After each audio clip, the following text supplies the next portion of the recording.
evening. I'm on page 4. Hold on.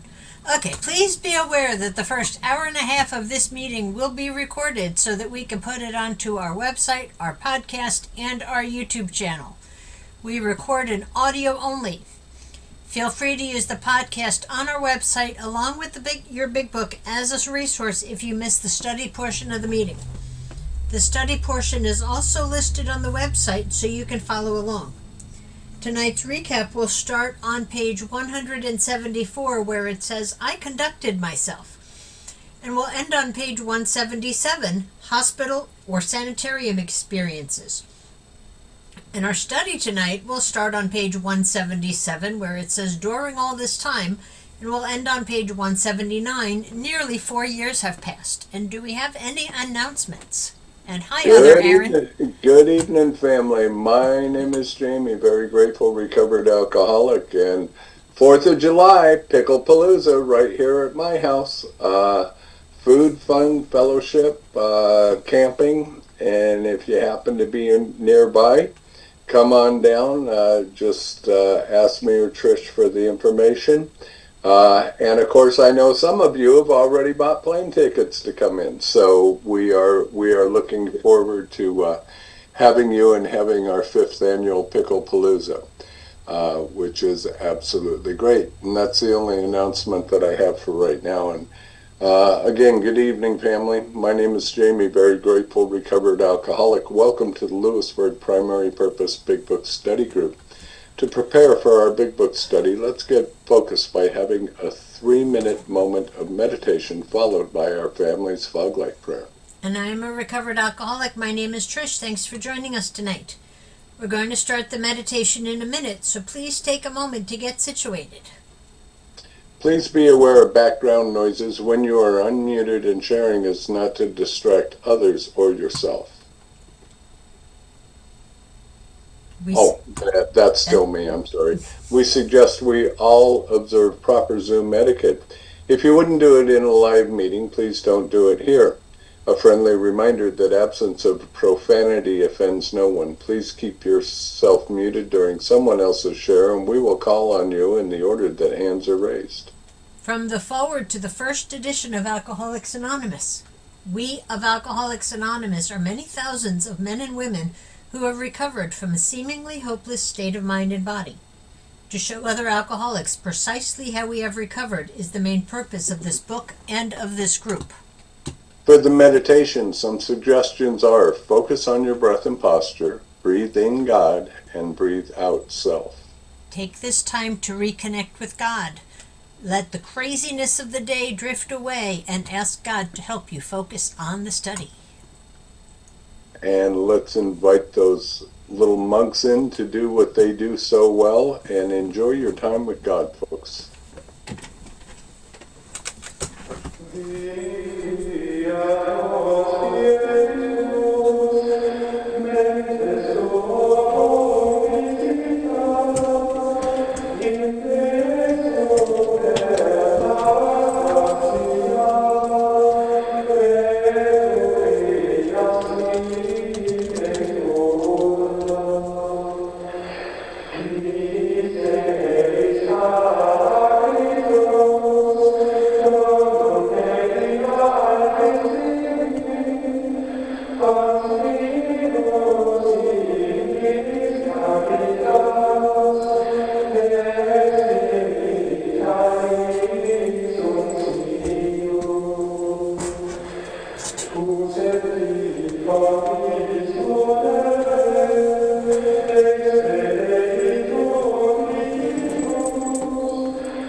And for those of you who would like to join us in our family's Foglight Prayer, it is on the screen in front of you. Foglight Prayer. God, let your love shine through us like a foglight, so that those that are lost, sick, and dying can find your love through us. Amen. Let's have our secretary's report. Come on in, Lisa. Hi everyone, my name is Lisa and I'm your recovered alcoholic secretary. I've asked Kenny to read the recovered statement. We read this notice to explain why many people in this group identify as recovered rather than recovering, and what it exactly means to be a recovered alcoholic. Take it away, Kenny. Okay, recovered. We are not cured of alcoholism. Recovered but not cured, that presents a conflict to some alcoholics. If we were cured, we would be able to drink responsibly. No, we are not cured. The allergic reaction to alcohol will remain with us for a lifetime, but we have been restored to sanity. That was the problem. The main problem of alcoholic centers in his mind rather than his body. We are now sane where alcohol is concerned. Consequently, we have recovered. Thank you. Thank you, Kenny. Thank you for joining us tonight. We meet every Tuesday starting at 5:30 p.m. Central Time with the Gerbil Fellowship Cage, where we chatter for an hour before the start of the meeting. Feel free to bring side dishes to share with the buzzards. Our Big Book study starts promptly at 6:30 p.m. Central Time, and we ask that you be courteous and ready to begin at the sound of the foghorn. We take our Big Book study seriously. Because of this, chat will be disabled during the study. In the 1940s, when the only elements to sobriety were God, a big book, and one recovered alcoholic working with an untreated alcoholic, the success rate was as follows. From the foreword to the second edition of Alcoholics Anonymous, page XX. Of alcoholics who came to AA and really tried, 50% got sober at once and remained that way. 25% sobered up after some relapsed, and the remainder, those who stayed on with AA, showed improvement. Can we have a show of hands of people joining us for the first time? We have a couple with us tonight. Welcome Tina, welcome Delaney, welcome Kim, and welcome A. And Kobe as well. Welcome to you all. Welcome, everybody. Welcome. And then the recovered alcoholics. These are your potential sponsors. Is anyone celebrating a milestone this week?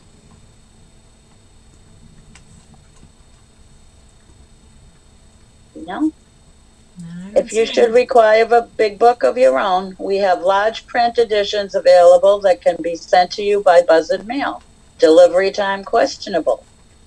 Please remember to practice our 7th tradition by donating to the group address, Venmo, or PayPal posted in chat and on the screen.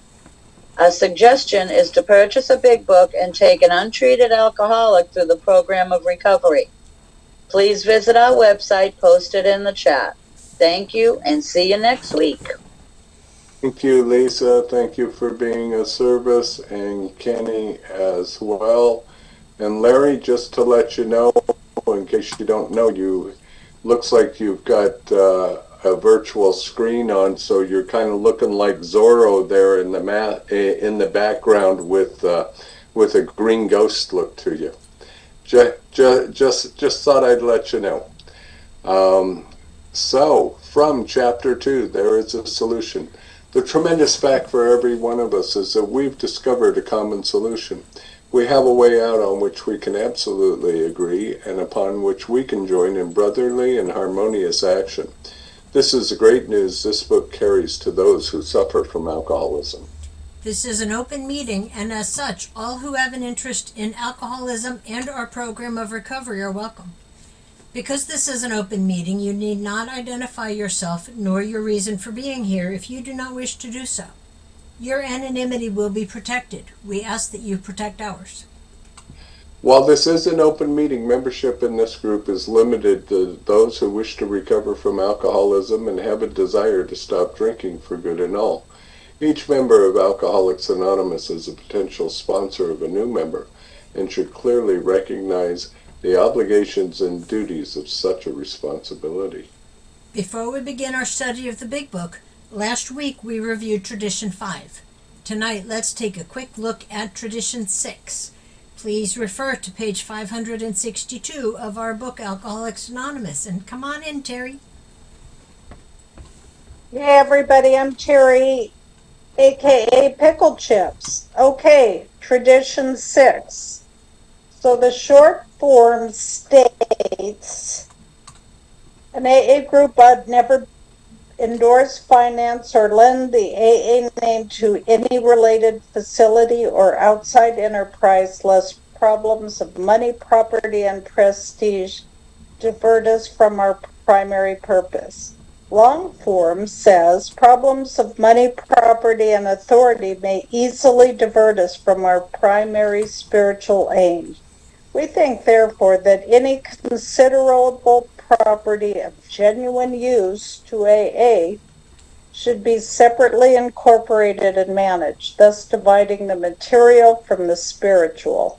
An AA group as such should never go into business. Secondary aids to AA, such as clubs or hospitals which require much property or administration, ought to be incorporated and so set apart that if necessary, they can be freely discarded by the groups. Hence, such facilities ought not to use the AA name. Their management should be the sole responsibility of those people who financially support them. For clubs, AA managers are usually preferred, but hospitals as well as other places of recuperation ought to be well outside AA and medically supervised. While an AA group may cooperate with anyone, such cooperation ought never go so far as affiliation or endorsement, actual or implied. An AA group can bind itself to no one. That really says it all. The rest of this that I'm going to talk about is a little redundant because that's really clear in the long form. And as I was doing some research for this tonight, I like to look at the history of AA, and it seems to, it does lump Tradition 5 and 6 together, and a lot of explaining this, but just to recap 5 that Gandalf did for me last week. Each group has but one primary purpose: to carry its message to the alcoholic who still suffer. That's our primary purpose, not to get sidetracked by outside issues. And I got this little book on AA, or pamphlet on AA traditions, and it really doesn't say much about Tradition 6 at all, other than what we just that I just read to you. But what I liked about this, I wanted to share with you, is at the very top, it says, and this is just the introduction, when they're introducing the traditions, it says, our AA experience has taught us that, and it lists each one of the traditions. So our traditions come out of the AA experience of our founders. as guidelines. Out of our 12 and 12, I think it's kind of funny that, not funny, but it tells us part of the reason that was a problem is that it occurred to us that we could take what we had, which is the things they would learn, and that they'd learned, and this is when AA was still fairly new. We could take it into factories and cause laborers and capitalists to love each other. Our uncompromising honesty might soon clean up politics. With one arm around the shoulder of religion and the other around the shoulder of medicine would resolve the differences. Having learned to live so happily would show everyone else how. I just love that. Why we thought our Society of Alcoholics Anonymous might prove to be the spearhead of a new spiritual advance. We could transform the world. And it says, it says how natural, since most alcoholics are bankrupt idealists. So I love that. We're all perfectionists who, failing perfection, have gone to the other extreme and settled for the bottom and the blackouts. So I just love that. It just describes our alcoholic mentality. And just a few other quotes, and then I'll. One of the things I found is this old quote: "If I get sidetracked on some other mission, cause, group, or ideology, no matter how worthy, I divide my energies and am less likely to achieve my goal."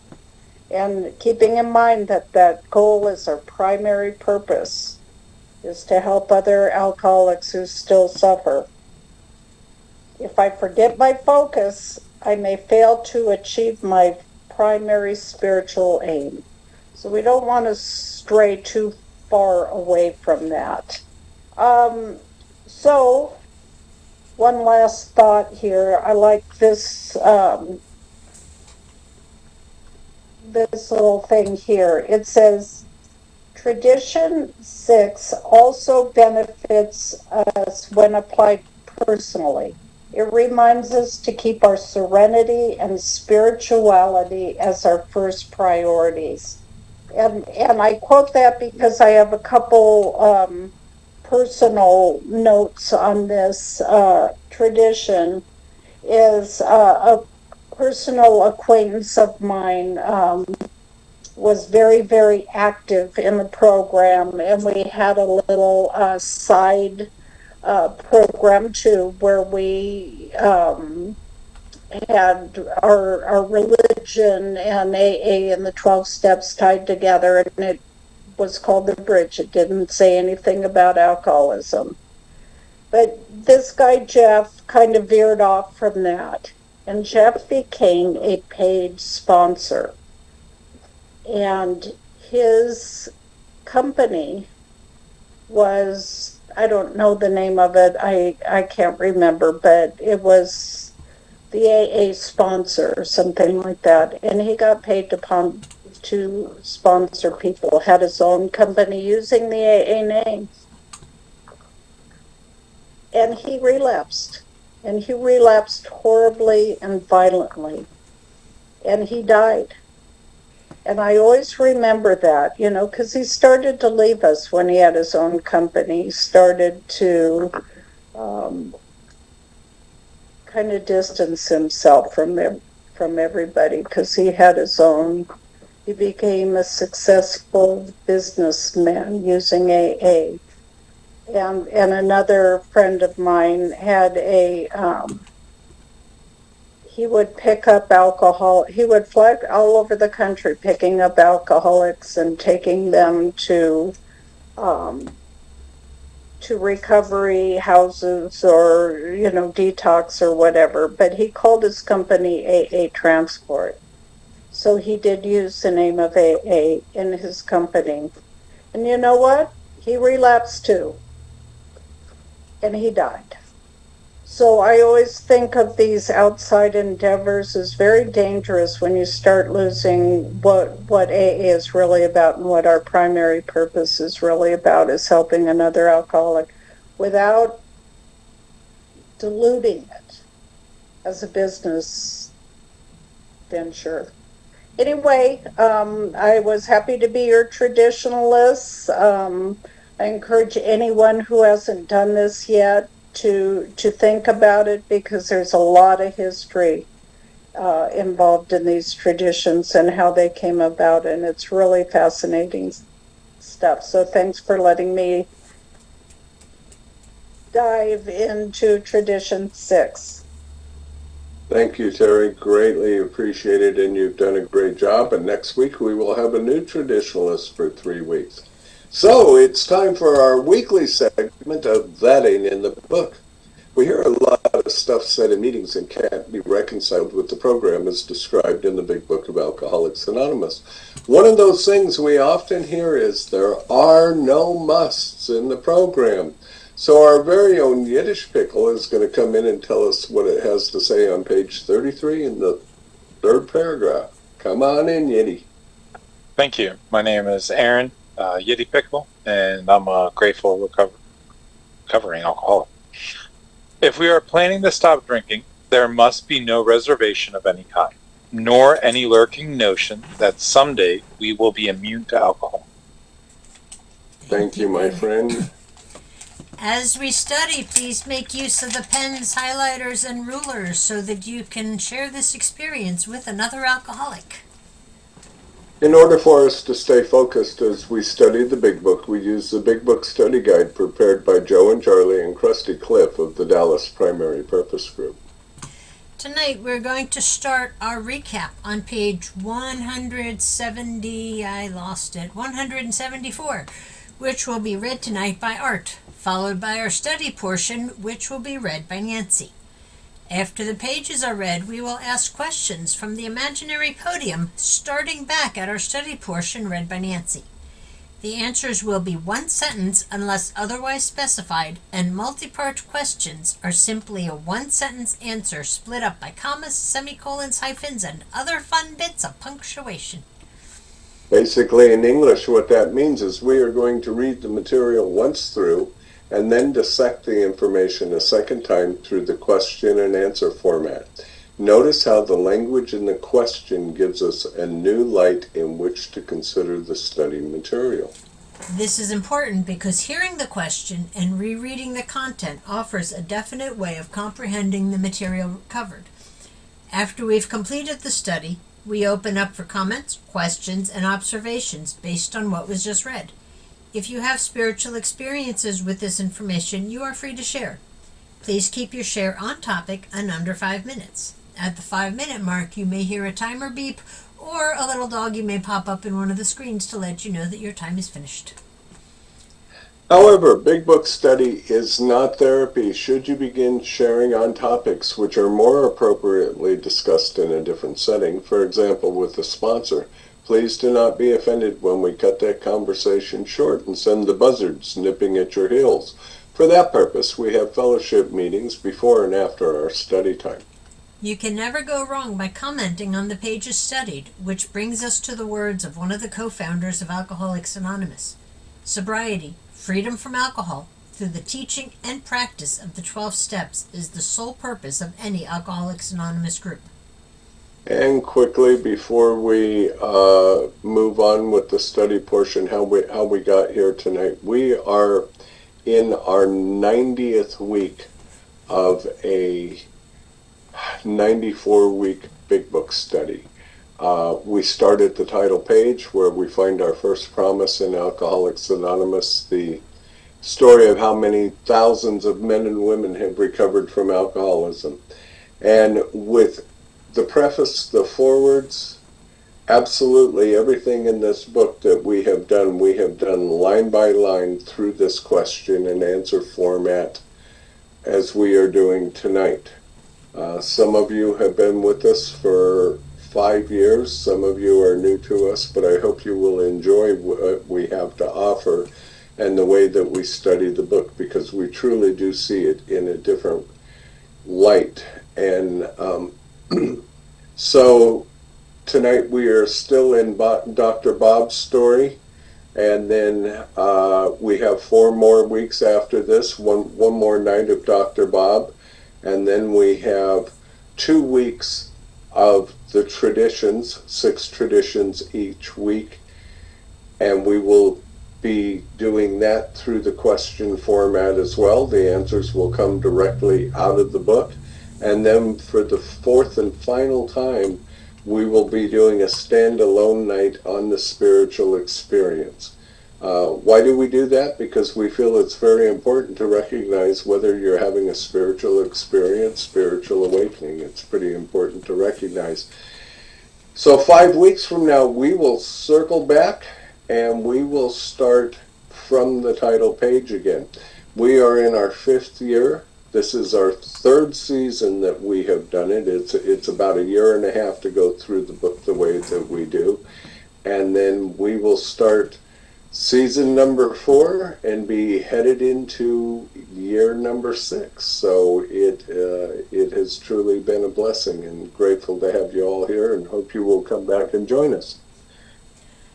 Before we start the recap, we will need 5 or 6 virtual hands raised if you would like to be one of our answer readers. And again, please be aware that the first 1.5 hours of this meeting will be recorded in audio only, so that we can put it onto our website and to our YouTube channel. And just a quick note: we don't do screen sharing for what's in the book in this meeting. We prefer that people actually have the big books in their hands, because it's the best way I know of to make your big book your own personal friend and to find yourself in the big book. So that being said, I'd like to welcome Art in to do our recap of what we studied last week. Welcome, Art.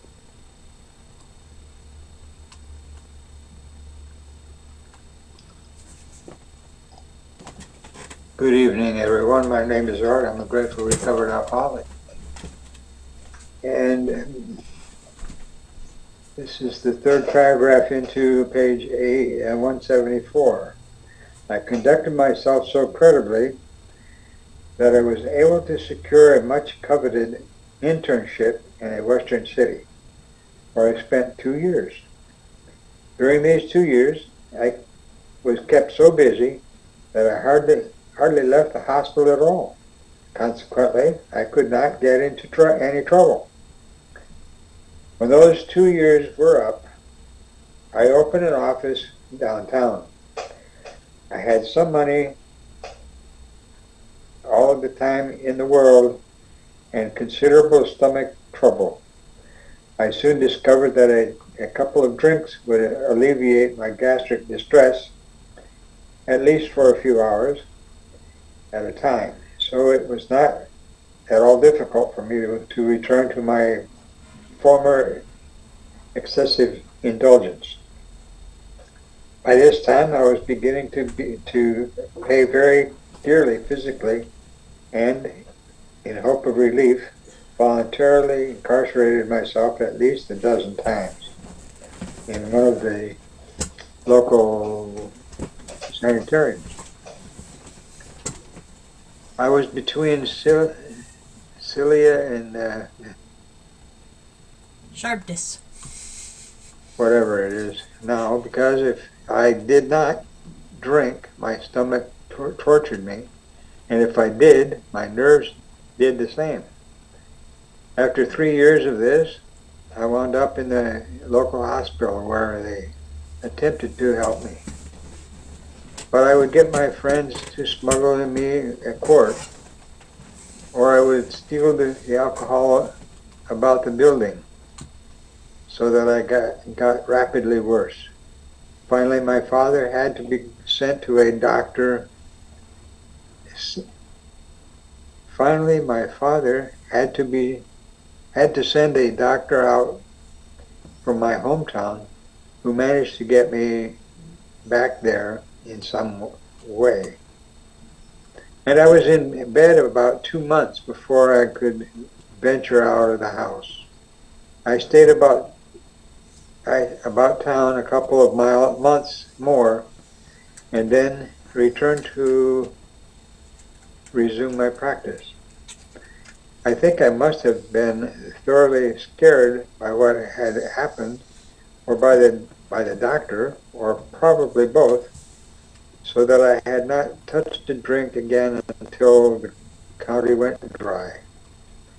With the passing of the 18th Amendment, I felt quite safe.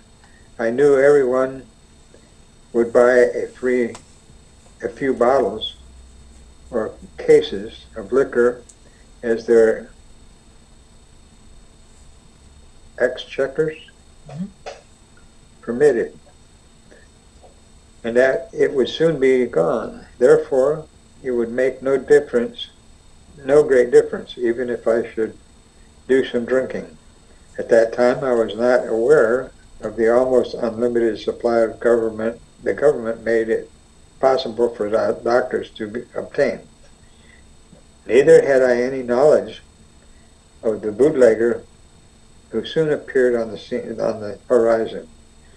I drank with moderation at first, but it took me only a relatively short time to drift back into the old habits which had wound up so disastrously before. During the next few years, I developed two distinct phobias. One was fear of not sleeping, and the other was the fear of running out of liquor. Not being a man of means, I knew that if I did not stay sober enough to earn money, I would run out of liquor. Most of the time, therefore, I did not take the morning drink, which I craved so badly, but instead would fill up on large doses of sedatives to quiet the jitters, which distressed me terribly. Occasionally, I would yield to the morning craving, but if I did, it would be only a few hours before I would be quite unfit for work. This would lessen my chances of smuggling some home that evening, which in turn would mean a night of futile tossing around in bed, followed by a morning of unbearable jitters. During the subsequent 15 years, I had sense enough never to go to the hospital if I had been drinking, and very seldom did I receive patients. I would sometimes hide out in one of the clubs of which I was a member, and had the habit of at times of registering at a hotel under a fictitious name. But my friends usually found me, and I would go home if they promised I should not be scolded. If my wife was planning to go out in the afternoon, I would get a large supply of liquor and smuggle it home and hide it in the coal bin, in the clothes chute, over door jambs, over beams in the cellar, and in racks in the cellar, cracks in the cellar tile. I also made use of old trunks and chests, the old can container, and even the ash container. The water tank on the toilet I never used, because that looked too easy. I found out later that my wife inspected it frequently. I used to put 8 or 12-ounce bottles of alcohol in a fur-lined glove and toss it onto the back airing porch when winter days got dark enough. My bootlegger had hidden alcohol at the back steps where I could get it at my convenience. Sometimes I would bring it in my pockets, but they were inspected. That became too risky. I used also to put it up in 4-ounce bottles and stick several in my stocking tops. This worked nicely until my wife and I went to see Wallace Berry and Tugboat Annie, after which the pant leg and stocking racket were out. I will not take space to relate all of my hospital or sanitarium experiences. During all this time, we became more or less Hold on, that's it. ostracized. We end. That's it. End. That's it, Art. Oh, okay. Thank you, Art. And All now Nancy is going to come in and read our study portion for tonight. And where Nancy starts reading is right where we will come back to for questions. Welcome, Nancy. Nancy alcoholic. During this time, we became more or less ostracized by our friends. We could not be invited out because I would surely get tight, and my wife dared not invite people in for the same reason. My phobia for sleeplessness demanded that I get drunk every night, but in order to get more liquor for the next night, I had to stay sober during the day, at least up at 4 o'clock. This routine went on with few interruptions for 17 years. It was really a horrible nightmare.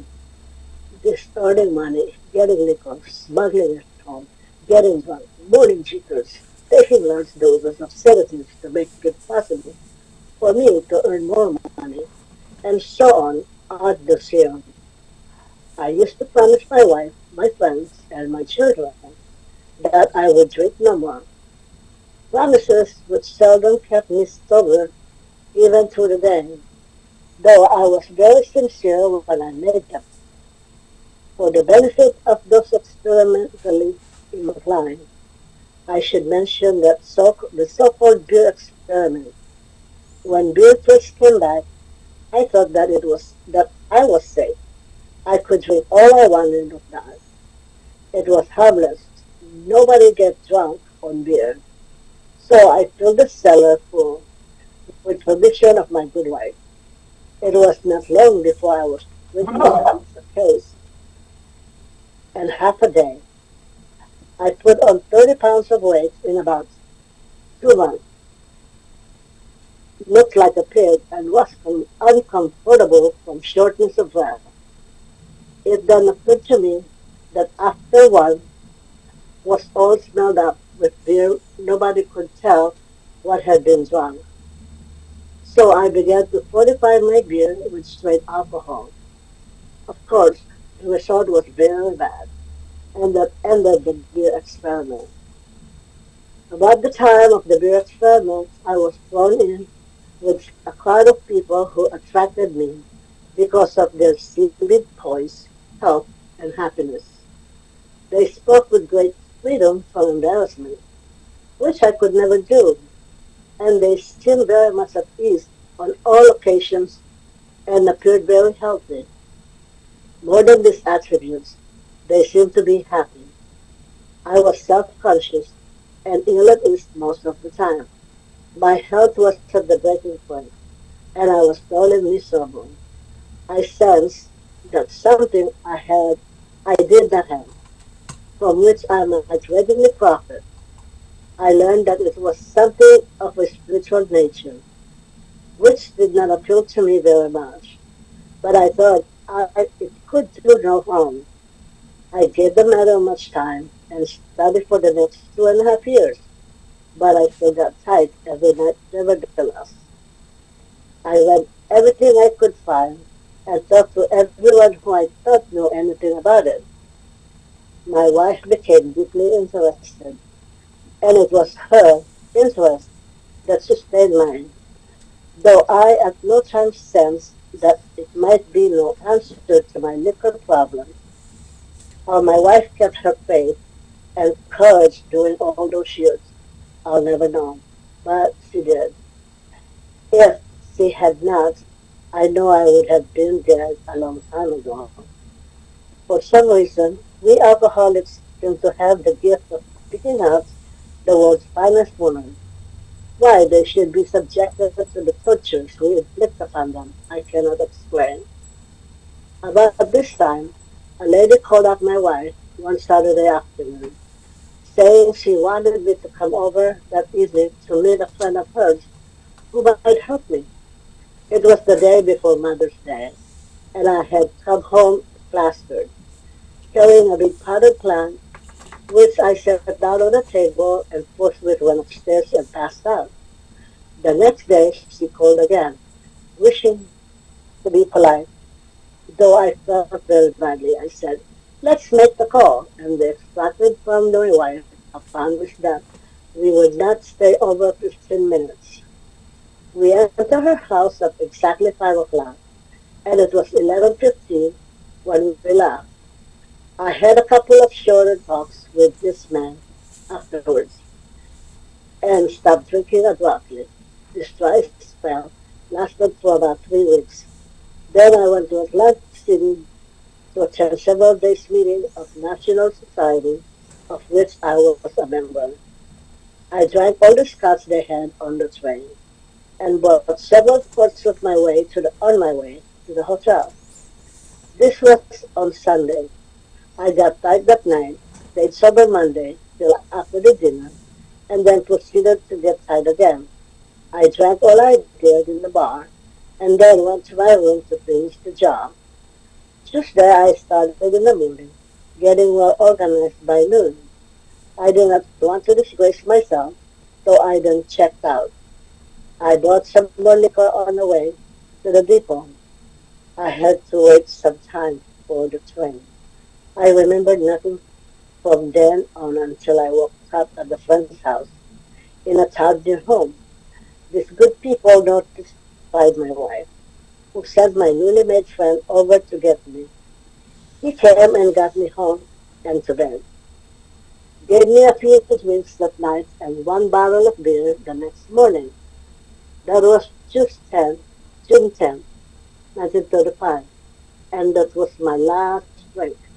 As I write, nearly 4 years have passed. Thank you. Thank you so much, Nancy. And now we are going right back to where Nancy began reading tonight. And we are going to ask the questions. And tonight's batting order is Kenny, Linda, Billy, Aaron, William, Stephanie, and Nancy. Welcome to you all. And you can go ahead and unmute yourselves. You're still muted, Nancy. There we go. Okay, so Kenny, we are going to kick it off with you, sir. Starting on page 177 there. By this time, who had abandoned us? During all this time, we became more or less ostracized by our friends. Thank you. Linda, welcome. Two-part question. A, why were the invitations not being extended to the Smith family? And B, what did Anne dare not do? We could not be invited out because I would surely get tight, and my wife dared not invite people in for the same reason. Thank you. Billy, two-part question. Welcome. A, his fear of sleeplessness demanded what of him? And B, but to be sure that he had what he needed, what did he find he had to do? Okay, my phobia for sleeplessness demanded that I get drunk every night. But in order to get more liquor for the next night, I had to stay sober during the day, at least up to 4 o'clock. Thank you. Aaron, how long did this routine continue? This routine went on with few interruptions for 17 years. Thank you. William, what was his nightmare? It was really a horror or nightmare. This earning money, getting liquor, and smuggling it home, getting drunk, morning jitters, taking large doses of sedatives to make it possible for me to earn more money, and Keep so going. on and so on ad nauseam. I used to No, right there, right there. Thank you. Stephanie, Okay. two-part question. What promise did he make? And B, how successful was he with his promises? I used to promise my wife, my friends, and my children that I would drink no more.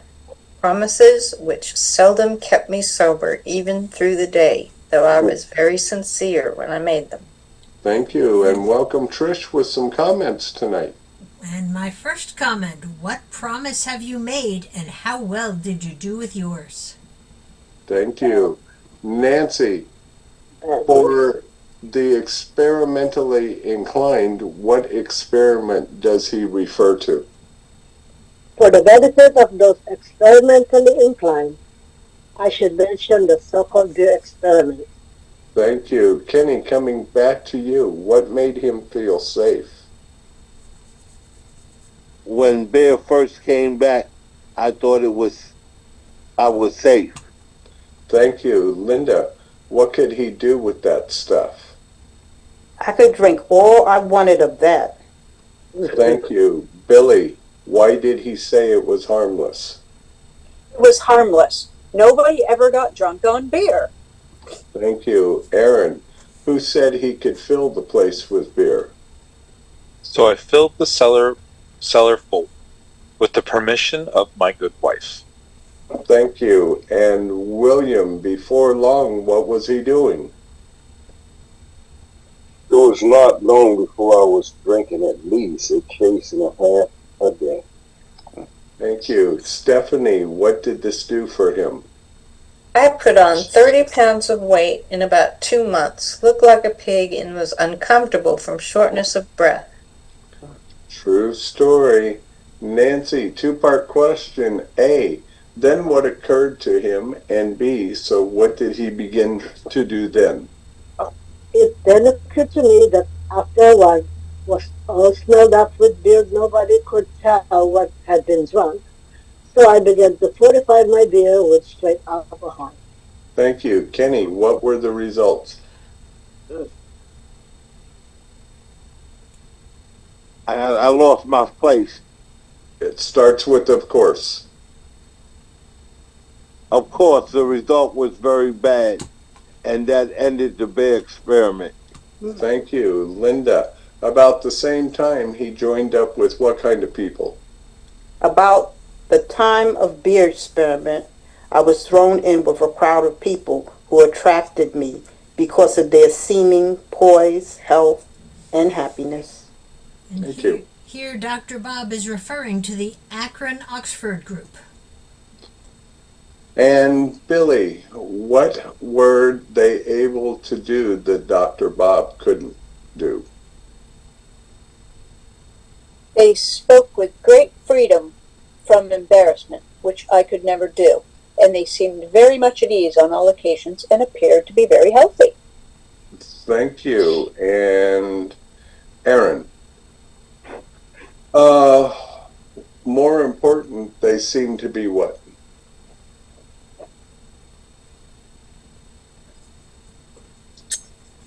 Aaron, did we lose you? No, I'm here. More important, I'm they sorry. seem to be what? More than these attributes, they seem to be happy. Thank you. William, how did Dr. Bob describe himself at this time? I was self-conscious and at ease most of the time. My health was at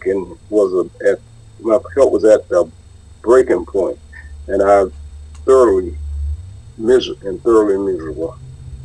Thank you. And Stephanie, coming to you, what did he sense? I sensed they had something I did not have, from which I might readily profit. Thank you. And Nancy, three-part question. A, what kind of thing did they have? B, how did that strike him? And C, but how did he feel about it? I learned that it was something of a spiritual nature, which did not appeal to me very much, but I thought it would do no harm. Thank you so much. Kenny, coming back to you, two-part question. A, how long had he been trying the Oxford program? And B, what were the results? I gave the matter much time and studied for the next 2.5 years, but I still got tight every night nevertheless. Thank you. Linda, what else did he do? I read everything I could find and talked to everyone who I thought knew anything about it. Thank you. Billy, three-part question. A, what did Anne do? B, how did it affect him? And C, what was he unable to sense? My wife became deeply interested, and it was her interest that sustained mine, though I at no time sensed that it might be an answer to my liquor problem. Thank you. Aaron, what was Anne able to do that Dr. Bob could not understand? How my wife kept her faith and courage during all those years, I'll never know. But she did. Thank you. William, had Anne kept her faith, had Anne not kept her faith, what did Dr. Bob know would have happened to him? If she had not, I know I would have been dead a long time ago. Thank you. Stephanie, what gift have alcoholics been given?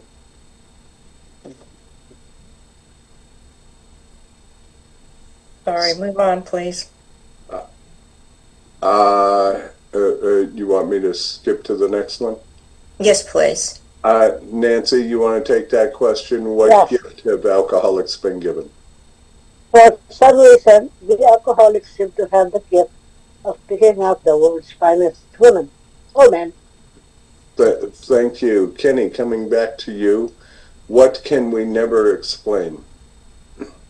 Why they should be subjected to the torture we inflict upon them, I cannot explain. Thank you. Moving into page 179, Linda, after 2.5 years with the Oxford group, what happened one Saturday afternoon? About this time, a lady called up my wife one Saturday afternoon, saying she wanted me to come over that evening to meet a friend of hers who might help me. The lady making the call was Henrietta Seiberling, a close friend and member of the Oxford group. And Billy, three-part question. A, it was May 11th, 1935, the day before the day before what day of celebration? B, what had Dr. Bob brought home to commemorate that day? And C, what condition was he in, and what did he do about it? It was the day before Mother's Day, and I had come home plastered, carrying a big potted plant, which I set down on the table and forthwith went upstairs and passed out. Thank you. Aaron, what happened the next day? The next day she called again. William, two-part question. A, wishing to be polite, what did he agree to do? And B, for how long was he willing to do it? Wishing to be polite, though I felt very badly. I said, let's make the call and extract from my wife a promise that we would not stay over 15 minutes. Thank you very much. And Stephanie, two-part question. When did he and Anne arrive at the gatehouse of the Seiberling estate? And B, how long did the 15 minutes last? He entered her house at exactly 5 o'clock, and it was 11:15 when we left. Longest 15 minutes in history right there. Nancy, two-part question. What did he later have with Bill? And B, what happened as an apparent result of their talks? I had a couple of further talks with this man afterwards and stopped drinking abruptly. Thank you. Kenny, coming back to you. Two-part question. A, how long did it last? And B, where did Dr. Bob go? This dry spell lasted about 3 weeks. Then I went to Atlantic City to attend several days meeting of the National Society of which I was a member. Thank you. Linda, two-part question. What did he relieve the train of? And B, then he purchased what? I drank all the scotch they had on the train, and I bought several quarts on my way to the hotel. Thank you. Billy, what day was that? This was on Sunday. Thank you. And Aaron, three-part question. A, what did he do that night? B, what did he do on Monday? And C, then he proceeded to do what? I got tight that night. Stayed sober Monday till after the dinner and then proceeded to get tight again. Thank you. And William, where did he do his drinking? I drank all out there in the bar and then went to my room to finish the jar. Thank yous. Stephanie, how did Tuesday go? Tuesday I started in the morning, getting well organized by noon. Thank you. Nancy, to avoid embarrassment, what did he do? I did not want to disgrace myself, so I then checked out. Thank you. Kenny, coming back to the top, where did he head for and what did he get on the way? I brought some more liquor on the way to the depot. Thank you. Linda, what did he have to wait for? I had to wait some time for the train. Thank you. Billy, two-part question. A, what did he experience at that point? And B, where did he come to? I remember nothing from then on until I woke up at a friend's house in a town near my home. Thank you. And Aaron, two-part question. What did they do? And B, what did Ann do? These good people notified my wife, who sent my newly made friend over to get me. Thank you. Stephanie, three-part question. What did Bill do with Dr. Bob? B, what did Bill give Dr. Bob that night? And C, what did he give him the next morning? He came and got me home and to bed, gave me a few drinks that night, and one bottle of beer the next morning. Thank you. Folks, when you're unmuted, be aware of we can hear you in your mic when somebody else is reading. Nancy, what day was that? That was June 10, 1935, and that was my last drink. Thank you. June 10th, 1935 is considered the birth date of Alcoholics Anonymous. Kenny, coming back to you, how long had Dr. Bob been sober when he wrote his story? As I write, nearly 4 years have passed. And I have two closing comments. First, at this time, Bill W. was sober for 6 months, yet was strong enough in his sobriety to give Dr. Bob a few drinks when he returned from his trip. These drinks were to keep away the jitters so Dr. Bob could perform surgery the next day. Dr. Bob never had another drink. And the second comment, let us each ask ourselves individually if we are spiritually prepared to do the 12-step work with a wet one in this fashion. Thank you so much, everyone, for your participation in reading tonight. You can all remute yourselves and lower your hands. And now the floor is open for sharing comments, questions, experience, spiritual experience with this information. Pickle Chips, come on in. I'm Pickle Chips, recovered alcoholic. I don't know how many times I've read this. Maybe, 20 in the last 4 or 5 times. It's 4 times or so I've been with this group. And every time I read that sentence, that was June 10th, and that was my last drink. every time I get goosebumps all over my body. I just react to it. It's just makes me so happy because we've all felt that, that you could write that. That was my last drink. And I'm always impressed when I hear that Bill only had 6 months sobriety when he did this 12-step work. And I think this is all remarkable. We all have our own nightmare to tell. Uh, but mine was nowhere near this, let me tell you. But anyway, I just had to share that because I still get the goosebumps. I just really love this. That's all I got. Thanks, Terry.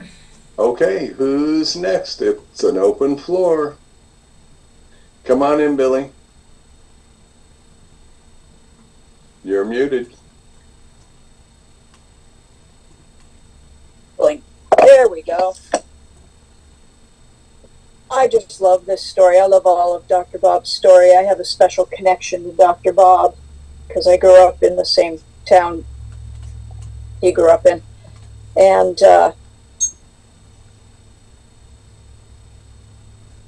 this whole story, I did not go that low. I got sober very young. I'm one of the kids, as I was told. But I had a hard time getting sober, and I didn't quit. I just kept coming back. Oh my goodness, I wonder if anybody was getting sick of me by the time I finally surrendered. It took me a few years to prove to myself I really was an alcoholic. I was in Akron one year, no, way long time ago, and I met Dr. Bob's son. And I don't know, I had a sweatshirt on, and it was from the high school that Dr. Bob and I both attended. And his son, who I didn't know from a hole in the wall, looked at me with a rather disgusted look on his face. And I looked at him and I said, "Excuse me, did I do something wrong? Did I cut somebody in line or something?" Because they had, like, the garage of the Dr. Bob's house was like set up like a gift shop of stuff. And he said, "My father hated that town." And I said, "Well, he might have hated that town, but that town loves him." And he said, "He never went back after high school." And I went, "You might want to read his story in the big book." And I walked off to join all my buddies there. So perception is a wonderful thing. Reading the big book is important because I was able to answer that with what Dr. Bob wrote in his story instead of go toe to toe with this fellow. Thanks. Thanks, Billy. Nancy, come on in. Welcome. Nancy, alcoholic. The promises which seldom kept me sober, even through the day, though I was very sincere when I made them. I used to make promises to my daughter that I would go see her, or I would come pick her up, because of the last couple of years of my sobriety, I had to give her up because my drinking and using was more important to me than my own daughter. I would not admit that back then, and I was doing it because I wanted her father to be responsible for her too. And but I did, and when I got sober, after I got her back, we had to go to counseling because you remember all the promises that I made to her that I didn't show up. And that made me feel so guilty, and I didn't know how to make amends to her, so I had to do some counseling. And it helped the relationship of for me and my daughter, and also like Valentine's, the birthday, June 10, 1935. I do get goosebumps also, and it makes me feel grateful that this people wrote this book and let us have it so we can have a better life. That's it. Thank you, Nancy. The floor is yours, ladies and gentlemen.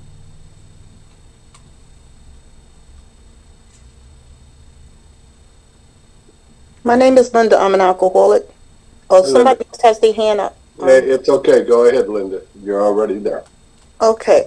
My name is Linda. I'm an alcoholic. I was just listening to what other people were sharing, and I remember that I had lost my children, and I had an older sister. So my older sister waited for me to get out the hospital, and then she knocked on my door. It was the same day I got home from the hospital, and because of alcoholism and everything. So when I came home, I was sitting down and I was tired. I was sitting in the living room. I heard somebody knock on the door, and I looked through the peephole. It was her. She was looking at me. The kids were too small, so I didn't see them, but I saw her, and she was looking at me like that. I opened the door. She looked at me, and she had like this, like some kind of look on her face. Her face was twisted up. So she took my kids. She pushed them in the house, and then she grabbed the door and she closed it. And my kids were grabbing me and holding on to me, and I was trying to push them away so I could tell, like, hey, wait a minute, I just got home today. But when I opened the door, she was already gone. And that was a very long hallway. So I always tell people she had to run. After she pushed them in the house and closed the door, she ran. She probably ran down the hallway and down the stairs, And my family, at the end, that's how they were towards me. They didn't want to be bothered with me, All my safety nets, all my caretakers, all my enablers, they were really getting tired of me, And it was like, you got to get yourself together because if this happens again, we're not going to be there for you, And I started getting warnings from my job, serious warnings, And I said, you know what? I thought more about the job and the money that I would lose, and I wouldn't have money to drink. That was my mentality. So I said, I better do something about this. Then I thought about it, and I said, I end up going to jail if I lose my kids again. If they, ACS or whatever they called themselves at that time, they're really going to come down on me. So I thought about the consequences. I said, well, maybe there's something going on here. I didn't know what it was. I didn't understand what it was, but I knew something was going on. And I knew I was getting ready to burn and crash, and that was going to be the end of me. So I went to the other fellowship. I didn't come to AA first. I went to the other fellowship, and I relapsed. And then finally, one day, I was like, you know what? I can't do this no more. I can't. So I stopped drinking. I actually put 30 days together. And the sponsor that I had, I told her. And she said, oh my goodness. She said, that's right. It's 30 days. She looked on her calendar. She said, it's 30 days. And she said, okay. She said, I'm going to meet you at the meeting. Make sure you're at the meeting because we have to celebrate you. I said, but that's for people that have a year. And she told me, she said, no. She said, we're going to celebrate you even if you have 30 days. And she came. She had bags and stuff. And she must have went shopping before she, came to the meeting. And then she pulled out these flowers, and they were red roses. And I just cried. I just stood there and I cried. I was thin at the time. I was young. I was in my late 20s. I was a very young person. And it was like somebody believed in me. I didn't believe in myself, but somebody else believed in me. That I could get sober, and I could get clean, and I could stay sober and clean. And at that point, she said, did you drink? And I said, what do you mean? She said, did you drink? And I didn't answer her, really. I was mumbling. She said, you drank. She said, you come into AA. And from that first meeting, I never turned back. It was a meeting that was, it was after work, and the lights were kind of dim, and people were sitting in the meeting talking about their day. And one thing I kept hearing was recovery. I didn't hear the war stories. I heard recovery. I heard recovery. I heard gratitude.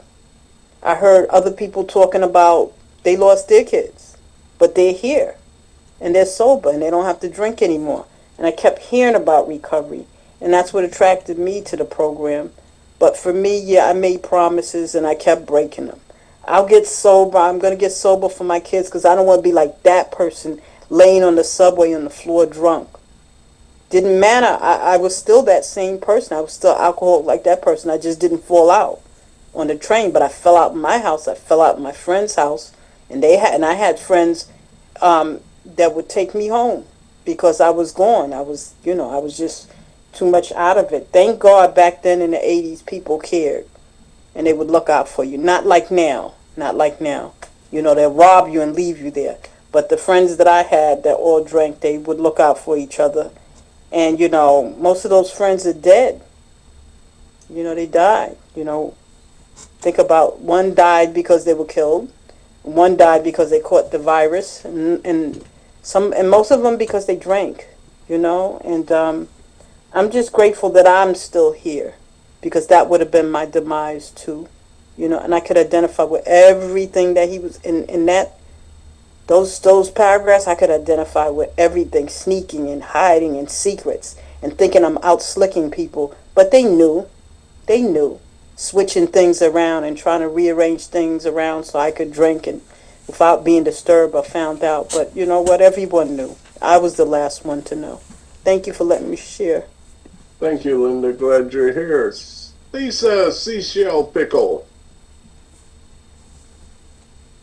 Hi, everyone. I'm Lisa. I'm an alcoholic. Oh, yeah, I can relate. And to answer your question too, Trish, yes, the promises. Yeah, I broke many. I just didn't have a clue what this was all about. From as a young adult, promising my parents, as this really scared them. I had seizures as a young child. And so when I started drinking in my young adult years, they didn't like that. So,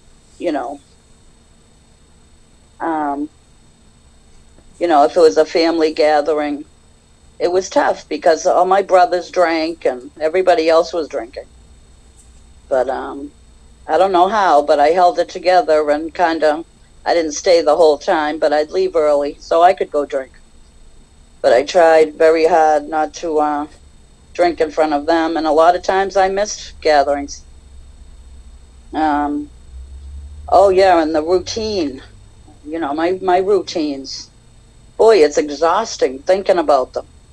And, it was like everything had to be perfect on the outside. The house, everything, the laundry, cooking done, just everything looking good on the outside. And I was just dying on the inside.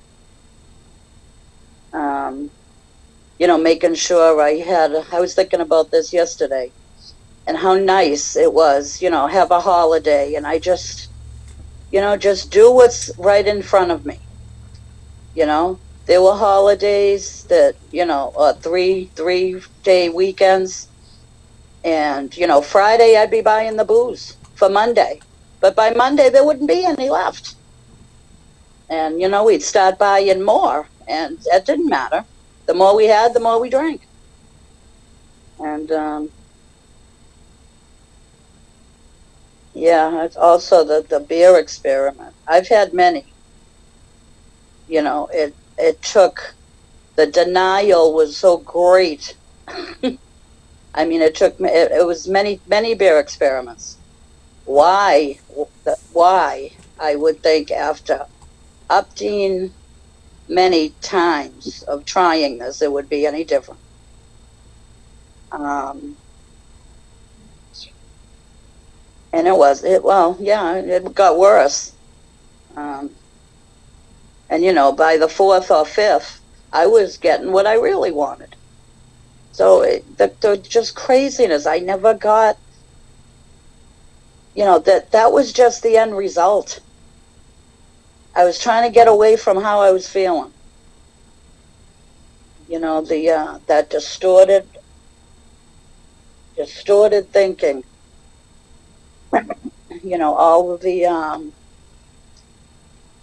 past experiences from childhood on that I just carried, that I was trying to get rid of.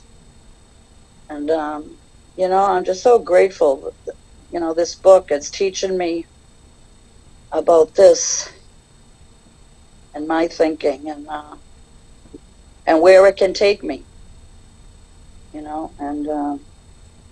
and it always, the end result was always picking up that drink. And I went through a holiday yesterday, and the only time I thought about it was just the craziness of it that I just mentioned. I wasn't in that, what do you call it? Like jealous that everybody can have a couple and I can't. Oh, I lived in that for so long, and not once that crossed my mind yesterday. I had a pretty peaceful day, and I'm glad I'm very grateful things are changing. I'm changing the way I look at things, the things I focus on, about hiding liquor. I hid it on myself. I tried to tell myself I was hiding it to stop someone else from drinking so much. It wasn't that. I didn't want him to drink my share. But the crazy, distorted thinking, the way I can just turn something around in my head and make it okay. And yeah. So I'm just really grateful tonight. Grateful to be learning. Grateful for this study. Thanks, everybody. Thanks, Lisa. Toe tapping pickle. Hey everybody. Hi everybody. I'm Trish. I'm an alcoholic. And like everybody else has touched on, I made those promises. I made them to me. I didn't make a whole lot of promises to other people because most of what they asked me was, can you take a look at it? It's like, y'all look at it, y'all consider. It's like, yeah, no problem here. And then I'd go on my merry way.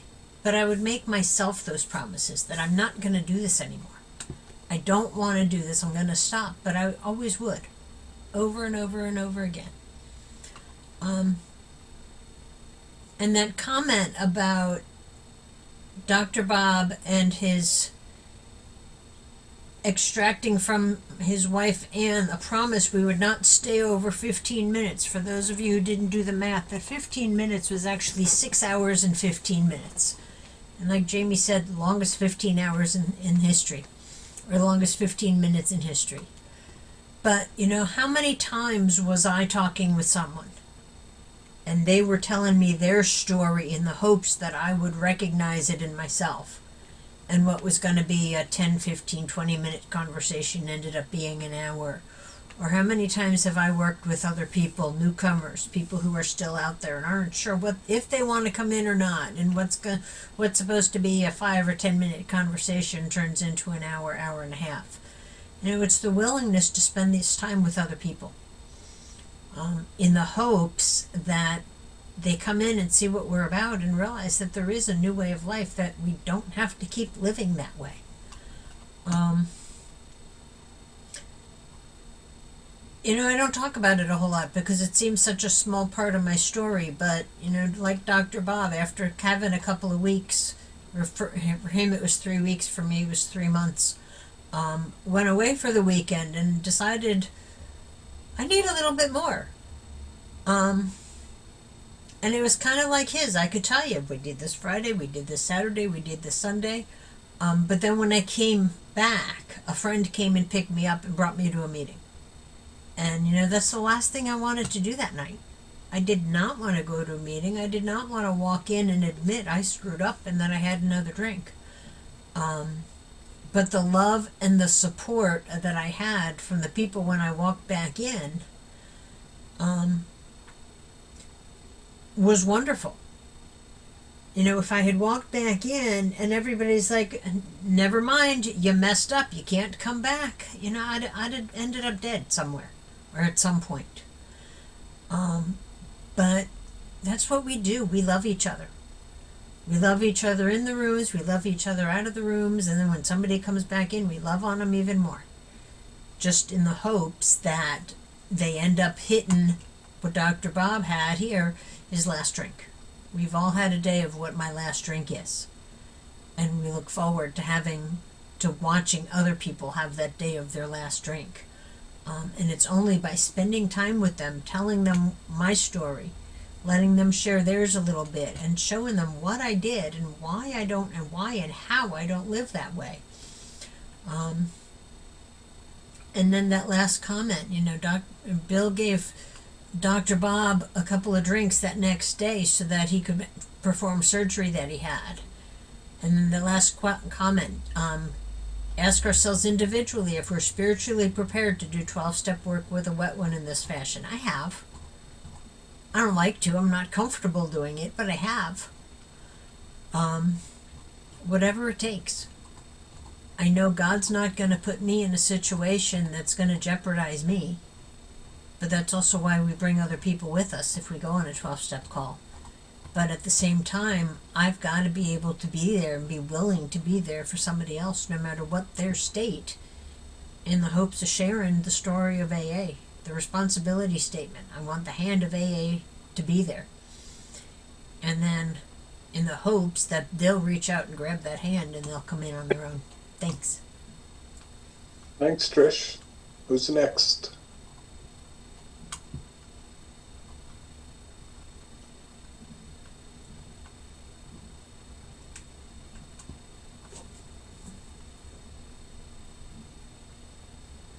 Come on in, Art. Welcome. Good evening, everyone. My name is Art. I'm a recovered alcoholic. And I get a chuckle from this story about the beer experiment. I drank primarily beer, so I know you can get drunk drinking beer, but Dr. Bob seemed to think that he could drink as much beer as he wanted, wasn't going to get drunk. And I don't know how that came about. But I recall one of the several diversion programs that I was assigned to had in big letters on their bulletin board, if you drink a lot of beer, you drink a lot.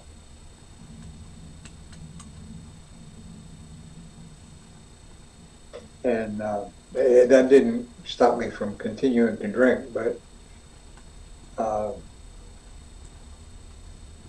it was just the idea that so many people think that beer isn't going to get you drunk. But it's the same alcohol in beer that's in whiskey, it's just there's not as much of it.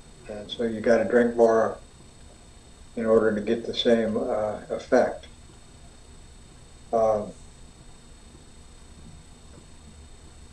But these stories that we have in the book, that Bill's story, Dr. Bob's story, and all the personal stories at the back of the book are all there because that's what we do. We tell our story and how we found sobriety and what happened as a result. And I had a similar experience to what Trish was talking about, similar to what Dr. Bob did. Only for me, it was about 4 months into not drinking, and took a trip and ended up drinking on that trip. And I didn't want to come back to AA and tell people that I had a drink. I was ashamed of myself. And but I had to do it anyway, because I knew that the only way that I could find the answer to my dilemma was to go back there and go back into the book and just try to find what I missed. And what I found out that I had missed was the idea that I needed to find a spiritual connection. And what I came across in my study was that statement in the book that says, we're never cured of alcoholism. What we have is a daily reprieve, contingent on the maintenance of a spiritual condition. And I recognized that somehow I recognized that in that first few months of going to meetings and not drinking, I had not done anything to establish or maintain any kind of spiritual condition.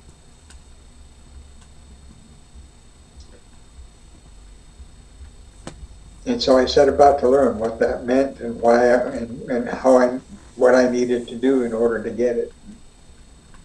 And what I discovered is that by taking the steps, I learn what this spiritual condition is and how it affects my life. And that's the story of that's the repeated message of the stories in the book. There's several within the pages of the book. In chapter 3, there's a couple of stories. The personal stories at the end of the book, the Bill's story in the beginning of the book, Dr. Bob's story that we're reading now, they all tell the same progression of how we find a power greater than ourselves that keep us sober. And that's the important message of all of these stories. So thank you. Thanks, sir. Glad you're here. Larry, come on in. Yeah, I'm Larry. I'm a alcoholic. I can relate, at the end of my drinking career when I was I wasn't ready to. I don't think I ever said at the end of my drinking career I wanted to stop drinking.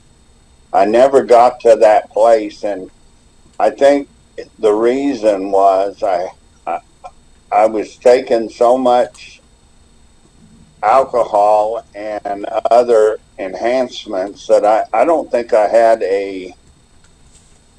hardly a sober minute or hour in the last couple of years there that I had a clarity of a moment to really think about getting sober. And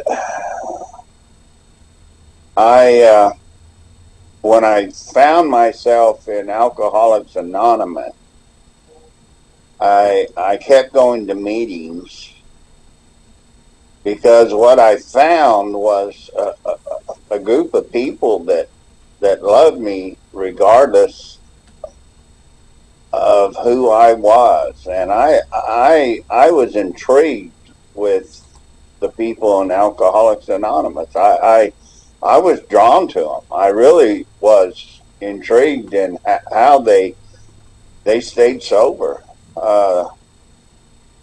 There was a variety of different people there, different backgrounds, different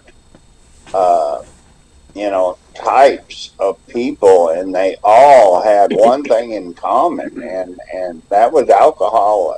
And I was intrigued. I'd been sober about 6 months, and I finally decided that I wanted to start the steps, and I got a sponsor. I was late getting a sponsor, but I kept going to meetings. And I remember about that time I got a call from my ex-wife that my father-in-law had passed. This was my second wife, and I was pretty close to him. So I asked my sponsor, about going back to Las Vegas to his funeral. And I remember him saying no. I wasn't ready. I wasn't spiritually fit to go. I needed to write a card, send some flowers, let him know how sorry I was, anything that I could do or needed to do to let them know I was thinking about them was fine, but not to go. But I was just at that point that of course, thought I knew better, and I went.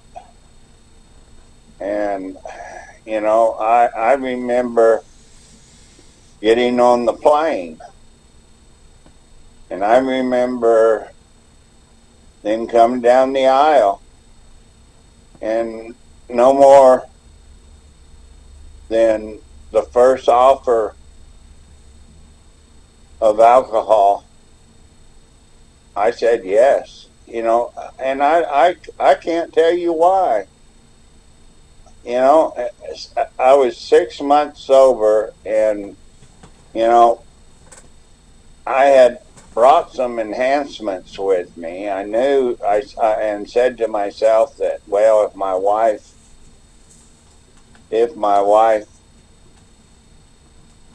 really got on my nerves, that I might take something, or something like that. But I hadn't got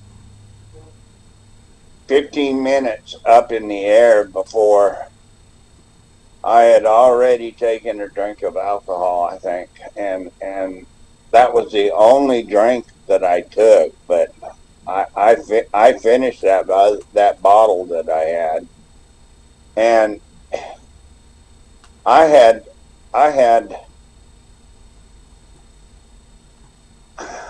I had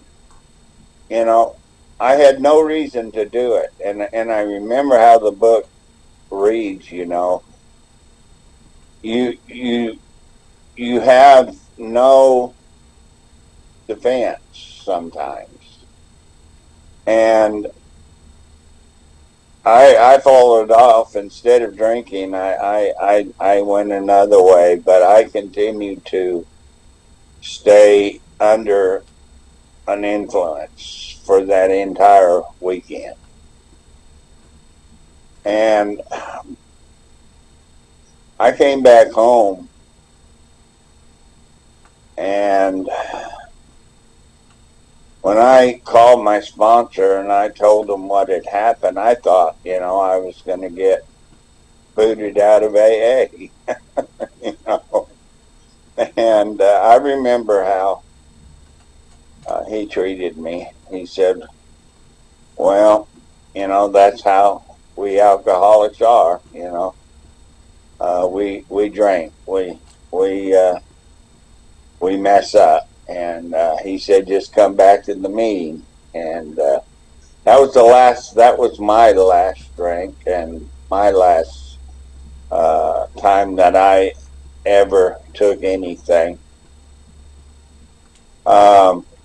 So those words in this book, when it said June the 10th was the last drink that he took, 1940 or 34 or 35, whenever it was. I know what that feels like, and I know what it feels like to fail at least once, after putting 6 months together, and, thinking that I was strong enough. But when I came home, I decided that going to the meetings was not enough, that I needed to really do the steps. And that's when I began. I began to at least try to put together some type of higher power, some type of spiritual connection with my steps. And I did. I took baby steps, and I did that, and I continued to do that all throughout the years that I have today, and it has worked. And I've never taken a drink or a drug since January 11th, 2011. That's all I got. Thanks, Larry. I'm going to share before we close out, folks. We're a bit over time, but thanks for all being patient. I love Dr. Bob's Nightmare. And just like Bill's story being a classic 12-step call from Bill Wilson himself, so is Dr. Bob's story. It's a classic 12-step call from Dr. Bob. And in it, he shows us how he hit his bottom and all the things that led to it. And there's so much of it that I can absolutely relate to. His son was mentioned earlier, and if you're interested in a little more about that, his name was Smitty, and there is an Al-Anon speaker tape that has his story on it. And he and his sister Sue. There's also a book out called Children of the Healer, the story of Dr. Bob. And it explores the lives of those kids. And we get to see the kind of damage and the kind of healing that happens in those stories. Back to Dr. Bob's Nightmare here. I've experienced those things, the sleeplessness, the being afraid to go to go to sleep. I never used sedatives to help me do that. Instead, I used some other non-conference approved substances, alcohol's cousins, to keep me going. And that allowed me to do several things. It allowed me to keep drinking, then catch an hour and a half nap, get up, take a shower, and go to work. And that was my story. That 17 years part, I can absolutely relate to that, because my mom got sober 17 years before I did, or almost within 16 years, 300 and 49 days or something like that apart in sobriety. So I stayed in my disease, and she found recovery. And in that finding recovery, Alcoholics Anonymous gave me a gift, a mother that I never knew, a mother that I had never experienced, and that was a beautiful thing. The beer experiment, I can remember, even though I drank a lot of beer, back in the 70s, I had quit drinking because of making some of those sweet promises because of my alcoholism. And then they came out with 8 packs of 8-ounce beers, and I could justify that, finally after a couple of months of not drinking. And every day through that couple of months, I wanted to drink every day. And, it started off with 1 or 2, and I could justify that. And the interesting thing about those 1 or 2, even though they were only 8 ounces, they brought about a significant personality change in me, which was huge. I hear in Alcoholics Anonymous all the time from people, well, I don't have anything to give to the newcomer. Give me a break. I don't care if you've been here 15 years, 15 days, 15 weeks, or 15 months. We always have something to give to the newcomer. Because when Dr. Bob had those last 2 beers and went and performed those surgeries that day, and trust me, I wouldn't want a man with shaky hands who was in the business he was in either. But 24 hours later, he was doing his first 12-step call with AA number 3. He and Bill, 24 hours. So the idea that we have nothing to give is really a bunch of happy horse crap. We all have something to give.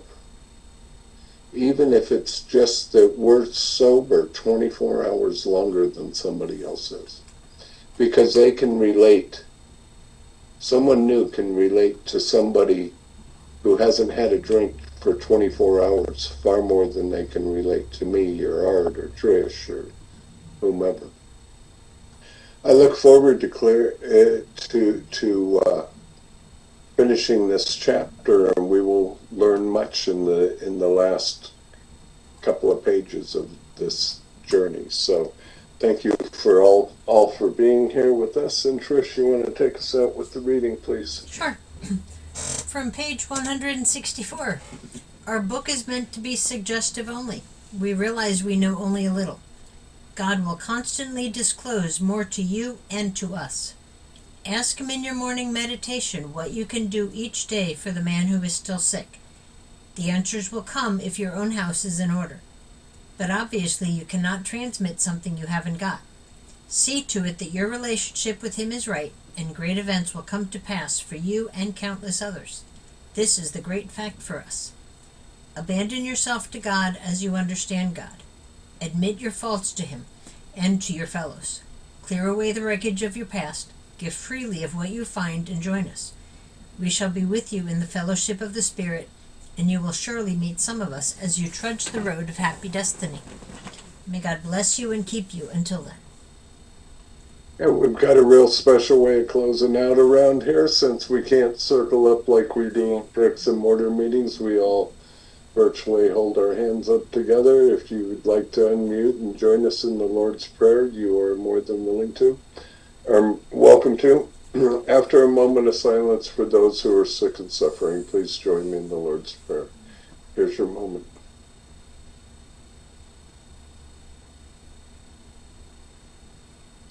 And who will take us from shame to grace if we let Him? Our Father, who art in heaven, hallowed be thy name. Thy kingdom come, thy will be done, on earth as it is in heaven. Give us this day our daily bread, and forgive us our trespasses, as we forgive those who trespass against us. Lead us not into temptation, but deliver us from evil. For thine is the kingdom, and the glory, forever and ever. Amen. Thank you, folks. Good night. Good Thanks, night, everyone. everybody. Take care. Good night. Good Good night, everybody. Night, everyone. Good meeting. Good night. everyone. Thank you. Thank you for helping me say so. Good night. Hope